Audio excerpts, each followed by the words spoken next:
Alors moi c'est Claire Lemeur, je suis enseignante à l'école de Gueltas en maternelle CP depuis 15 ans. Moi, je m'appelle Didier Lorès, je suis enseignant en CECM à l'école de Gueltas depuis 4 ans maintenant. Et j'ai la direction de l'école également, une petite école de 2 classes.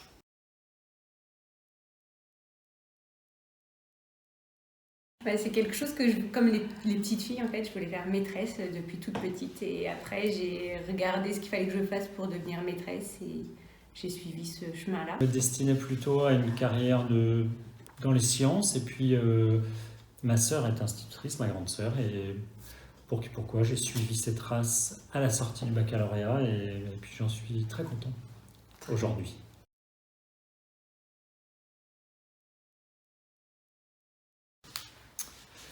Alors, les éditions MDI, c'est une longue histoire qui remonte il y a de cela déjà plus de 2 décades, facilement.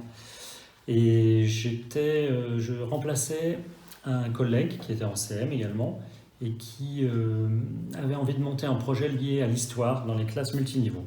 Donc, je me suis associé à ce projet et on a recherché une maison d'édition pour l'éditer. Et MDI, ça nous a semblé très intéressant parce que, comme le dit votre slogan, c'est par des instituteurs, pour des instituteurs.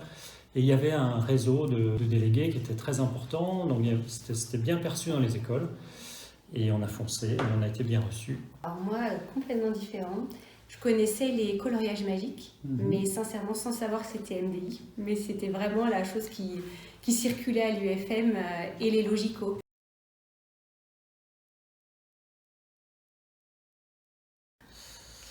Ouais, c'est un côté, je pense, très intéressant et ça enrichit énormément notre pratique de classe. C'est un petit peu aller voir en amont ce qui se passe et je trouve que ça a un côté très excitant d'être de l'autre côté de la barrière. D'habitude, on reçoit des fichiers, on reçoit des manuels.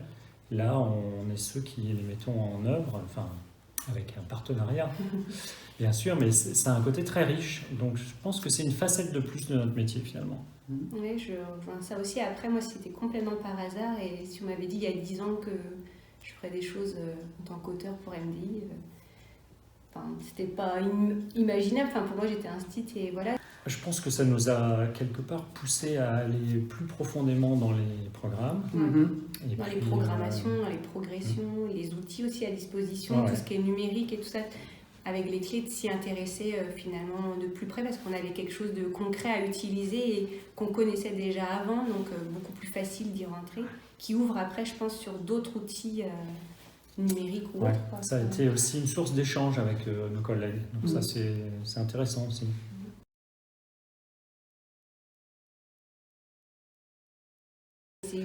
C'est une recherche commune avec aussi ce qu'on fait en classe, forcément, parce que c'est des choses qui vont nous servir ou qu'on peut essayer en classe, voir si ça, imaginer si ça va fonctionner ou pas, comme pour les programmes, bien les connaître en profondeur, etc. Mais c'est vrai que ça prend du temps. Bon, le meilleur moment, c'est quand on reçoit l'exemplaire par la poste. C'est comme un bébé, quoi. Ouais, c'est un côté magique quand même.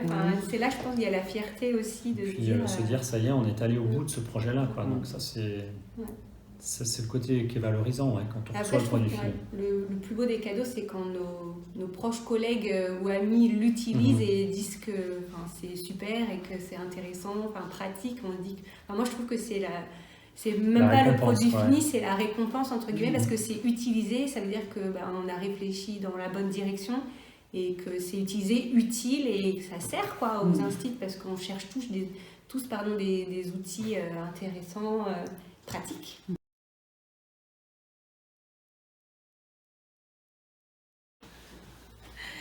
Gratifiant, je dirais, et motivant. Alors moi je dirais excitant, envahissant quand même. Et puis oui, valorisant aussi, c'est vrai que c'est quand même un aspect qu'on n'a pas l'habitude d'avoir dans notre métier qui fait du bien.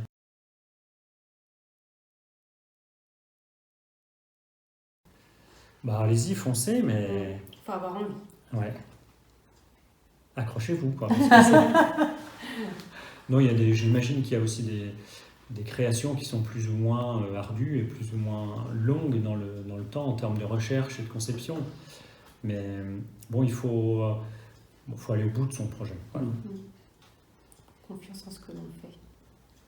Puis un bon soutien des éditeurs. Voilà.